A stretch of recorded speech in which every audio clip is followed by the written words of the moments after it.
Bonjour et bienvenue sur le podcast anonyme. Aujourd'hui, on va parler des a priori dans le monde du jeu de rôle. Les a priori, c'est par exemple, imaginez qu'il y a quelques années, on vous annonce qu'il va y avoir un énième jeu Old School Renaissance, OSR, qui fera 486 pages, que justement le graphisme mis en page sera encore plus old school que chez Old School, qu'il va devoir, en plus du set 2D habituel, il va falloir utiliser des dés spéciaux et super bizarres, des D24, des D16, des D7, des D30, que le jeu va avoir la réputation d'être hyper meurtrier pour les PJ, et qu'en plus va falloir commencer niveau 0 avec chaque joueur et joueuse qui aura 5-6 personnages devant lui de niveau 0, qu'on va falloir faire une aventure, ils vont tous mourir et juste un ou deux vont survivre et c'est eux qui pourront monter de niveau. Je sais pas pour vous, mais moi dit comme ça m'attire pas des masses et justement ça m'avait pas attiré. En plus ça venait d'un éditeur anglo-saxon, Good Mad Games, contre lequel je n'ai absolument rien, mais disons qu'à l'époque du D20 et un peu aussi de DD4, il sortait beaucoup de donjonneries assez basiques, mais qui reproduisaient un peu le côté aride au niveau maquette, écriture, le côté un peu aride des vieux modules de Donjons et Dragons. Bref, voilà, c'est le jeu dont je veux parler, ne m'a jamais intéressé, mais il s'avère qu'il y a quand même pas mal de temps, heureusement. L'éditeur et traducteur français Akileos nous avait envoyé un service de presse. J'ai mis un peu de temps à le lire parce que j'ai repris le podcast que très récemment, donc je m'excuse auprès de lui. Mais j'ai lu et je le remercie parce que du coup, ça a été la révélation. J'ai découvert autre chose. Voilà, les a priori se sont envolés et j'ai découvert un autre style de jeu et j'ai vraiment adoré. Et je vais bien sûr parler de DCC, c'est-à-dire Dungeon Crawl Classics. On va l'appeler DCC, ça sera plus simple. DCC, comme je disais, c'est plein d'a priori. J'ai déjà entendu plein de gens autour de moi me dire « Ouais, DCC, c'est ceci, c'est cela ». Et en même temps, quand je lis sur les forums ou certains comptes rendus, en fait, c'est une autre, c'est un autre style de musique. C'est assez dithyrambique. Les gens ont l'air de vraiment s'éclater. Donc, j'ai lu et j'avoue que le jeu est fun. Le jeu est très, très drôle. Et il offre des particularités, il offre plein de choses que j'ai rarement vues dans des jeux OSR. Et d'ailleurs, je pense que le premier point, c'est que je trouve pas forcément que ça soit un jeu OSR. Je vais essayer de m'expliquer. Il prend racine dans l'esprit et dans la mouvance en fait, et dans le mouvement en fait Old School Renaissance. Il joue sur une certaine nostalgie, mais en fait il sort un petit peu de là complètement. Il prend un autre virage et il se différencie complètement des autres jeux OSR.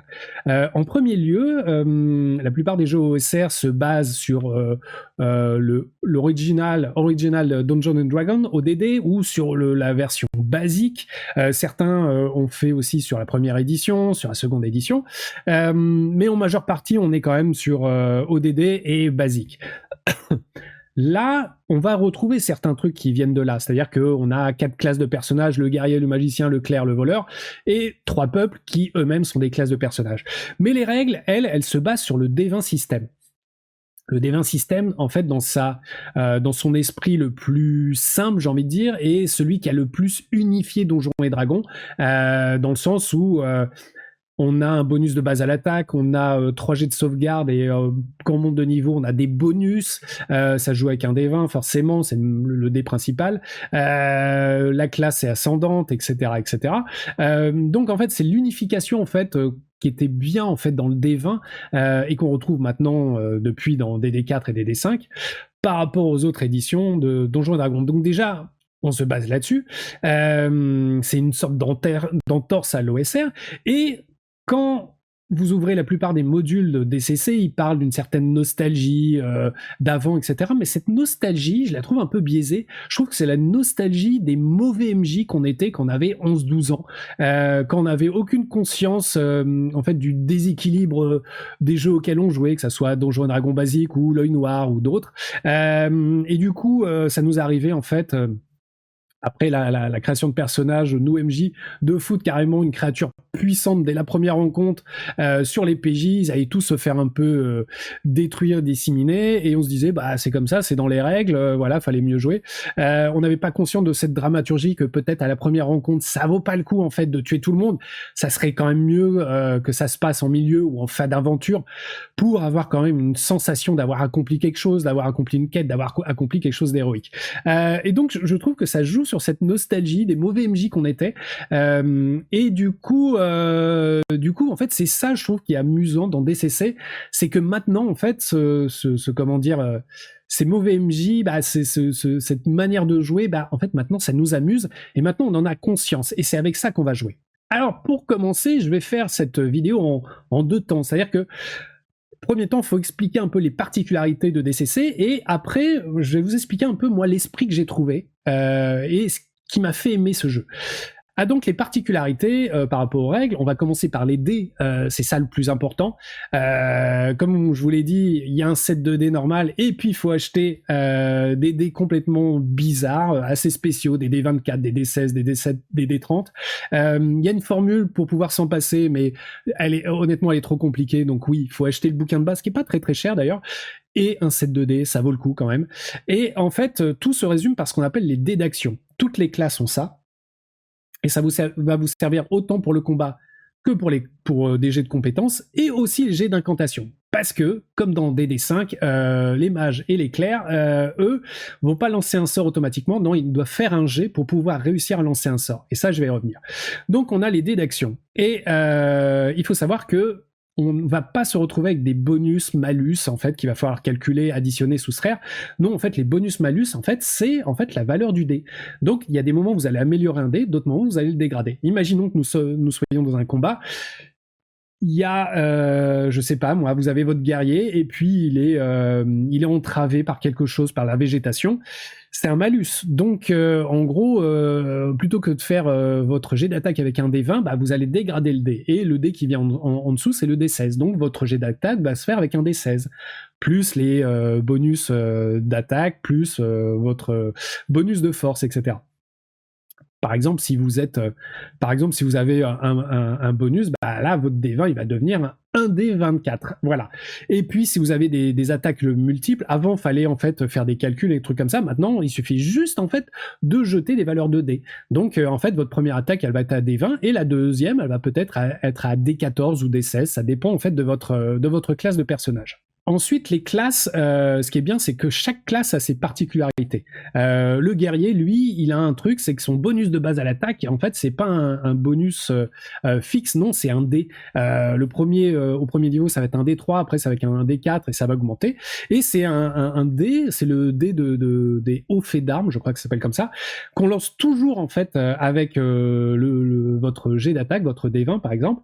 Ça va servir aussi bien pour le jet d'attaque que pour les dégâts, et en plus de ça, suivant en fait la valeur de ce dé de haut fait d'armes, vous allez pouvoir effectuer des manœuvres différentes et variées. Ça remplace complètement en fait tous les dons d'attaque, de défense, trucs comme ça qu'il y avait dans le D20 système et depuis dans tous les donjons et dragons.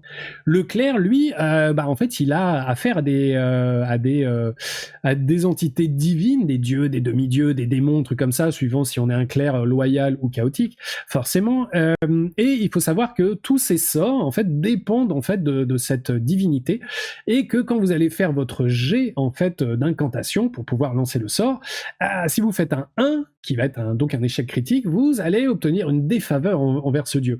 Et en plus de ça, si vous accumulez aussi des jets ratés, pas forcément des échecs critiques, mais des jets ratés à votre jet d'incantation, le critique va augmenter. Donc voilà, donc si vous en êtes à votre deuxième défaveur de la journée, ça se passe en journée, votre critique il sera sur 1 et 2, etc. etc. Donc plus vous échouez sur les dés, je pense à Gauthier, si tu nous vois, qui est vraiment le roi de la malchance au dés, ce jeu est vraiment fait pour toi et ça va être très amusant. En fait, tout au long de la journée, vous allez accumuler des défaveurs et ça va être très dur en fait de lancer des sorts. Mais ça se récupère le lendemain. Le voleur, lui, il a plein de bonus à différentes actions. Le nain, lui, il frappe très très bien comme le guerrier. Il a d'autres petits trucs. L'elfe, il est entre l'aventurier et le jeteur de sorts. Le halfling, lui, il a des bonus en discrétion. Il peut se battre avec 2 petites armes à la main. Il a d'autres petits bonus.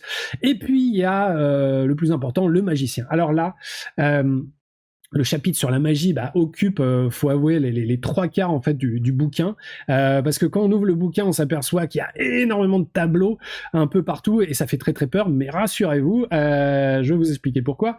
Surtout pour la magie, c'est-à-dire que le jeteur de sorts, lui. Donc il doit faire un jet de sort, quoi, tout simplement. Je pense que c'est un jet d'incantation, de sort, on appelle ça comme ça. Et plus il fait une valeur haute, plus en fait le sort va avoir un effet spectaculaire ou va être beaucoup plus meurtrier ou va beaucoup plus l'aider. Et donc en fait tous les sorts qui sont dans le bouquin, et il y en a pas énormément et c'est fait exprès, chaque sort occupe une page entière avec des tableaux, avec un tableau et avec la valeur de votre jet d'incantation et des effets que ça va donner. En plus de ça, vous avez un truc qui s'appelle le brûle-sort, c'est-à-dire que vous pouvez dépenser des points de certaines caractéristiques pour obtenir des bonus. Ces points vont se récupérer un petit peu plus tard. Ça équivaut un peu à se sacrifier ou faire un sacrifice. Et en plus de ça, vous avez aussi un tableau qui est complètement dingue, qui est sur la magie mercurielle. On prend en compte que quand vous apprenez un sort, il ne va jamais ressembler à ce que peut apprendre un autre magicien. Chaque magicien a une particularité. Et donc, chaque sort, en fait, qu'il apprend, vous allez jeter un dé sur une table, qui est la table de magie mercurielle, et ce sort va avoir définitivement une particularité. Il y en a une que j'aime beaucoup, qui me fait rire,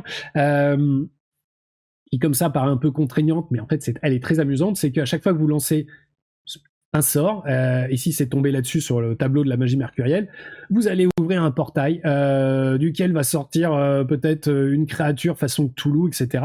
Ça dépend, peut-être qu'elle va complètement se désintéresser de vous, peut-être qu'elle va voler votre sort, ou peut-être qu'elle va améliorer votre sort, peut-être qu'elle va s'attaquer à vous ou attaquer vos ennemis. On ne sait pas ce qui va se passer. Bon bref, il y a plein de trucs comme ça.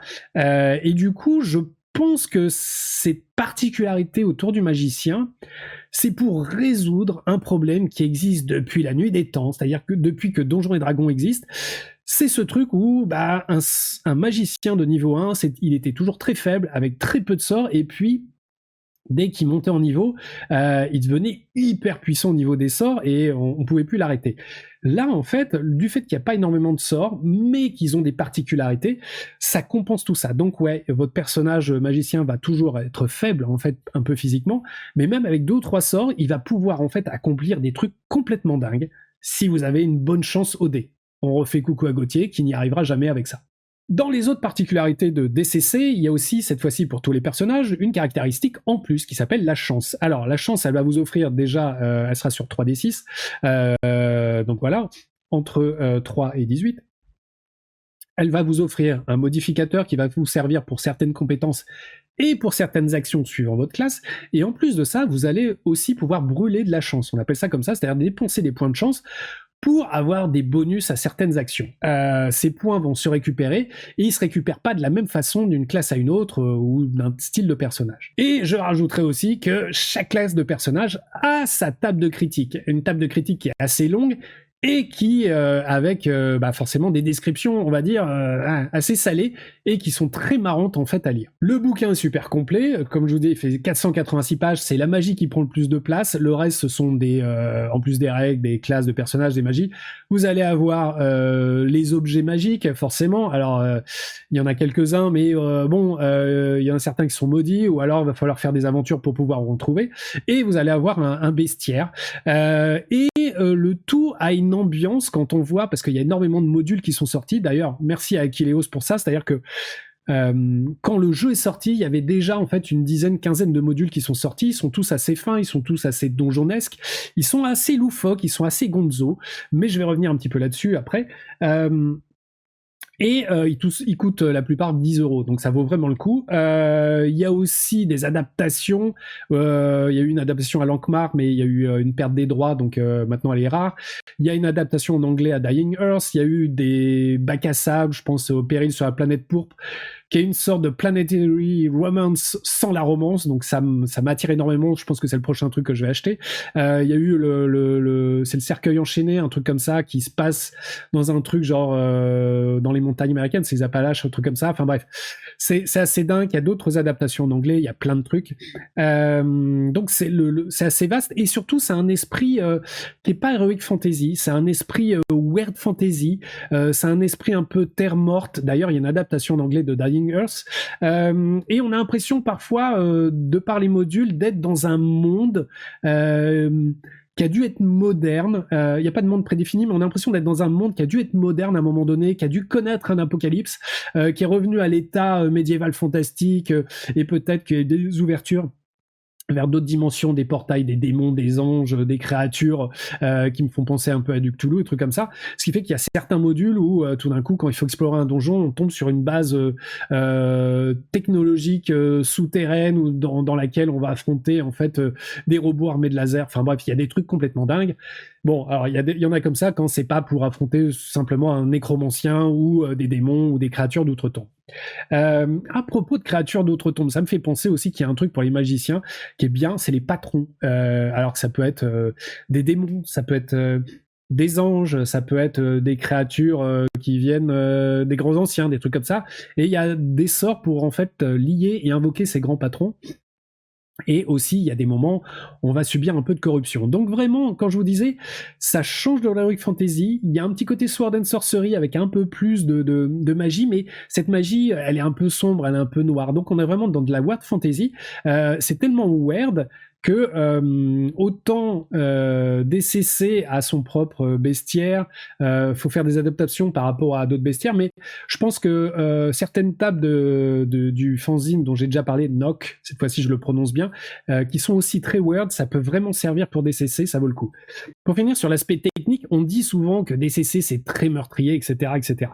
Alors, est-ce que ça l'est vraiment ? C'est-à-dire qu'en fait, je trouve que les modules ont des pièges sadiques, il y a des monstres qui sont assez puissants, et c'est vrai que comme ça s'éloigne un peu de l'heroic fantasy, j'ai envie de dire, même c'est dans le quatrième, c'est sur la 4e de couverture, c'est pas un jeu héroïque. Non, pas du tout. On va pas jouer un héros. On va plutôt jouer un aventurier. On est là en quête de gloire, de XP et d'or.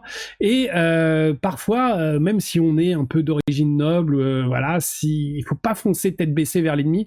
C'est mieux parfois de fuir, de l'attirer dans une ruelle obscure et finalement de lui planter une dague dans le dos pour pouvoir s'en sortir.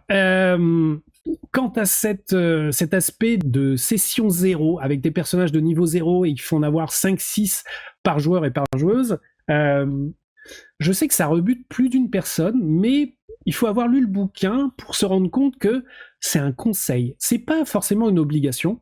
Au contraire, ils disent tentez, allez, essayez, vous allez voir, si ça se trouve, vous allez adorer, ça va être très très amusant.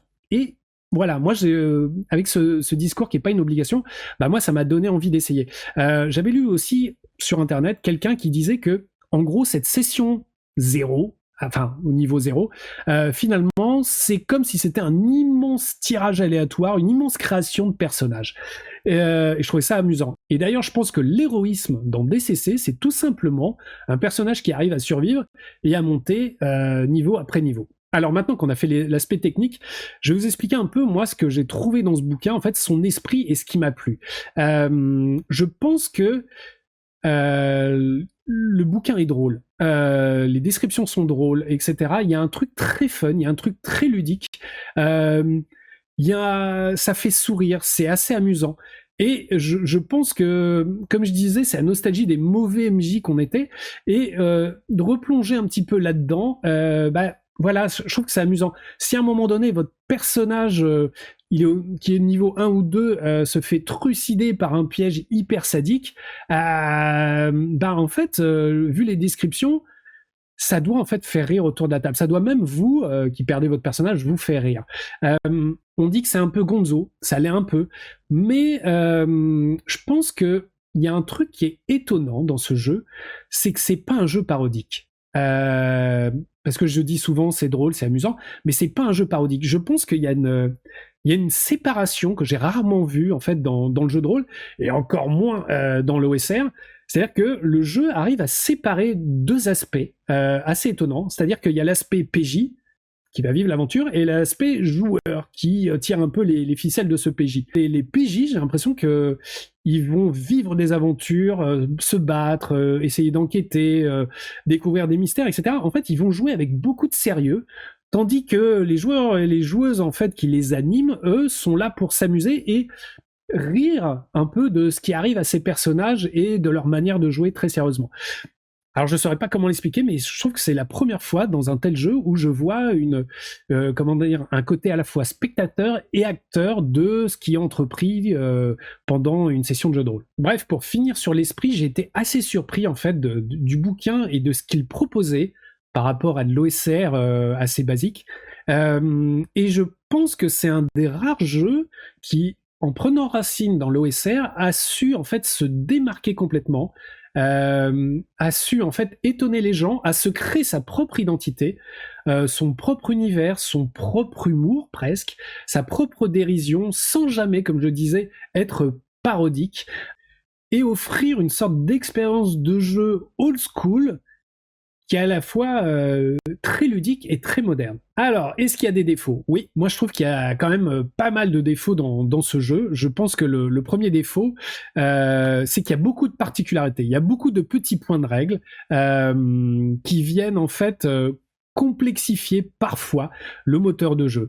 Que ça soit la chance ou son modificateur de chance, faut le relire à 2 fois pour comprendre certains trucs. Que ça soit la magie, les brûle-sorts, la magie mercurielle, ce genre de trucs.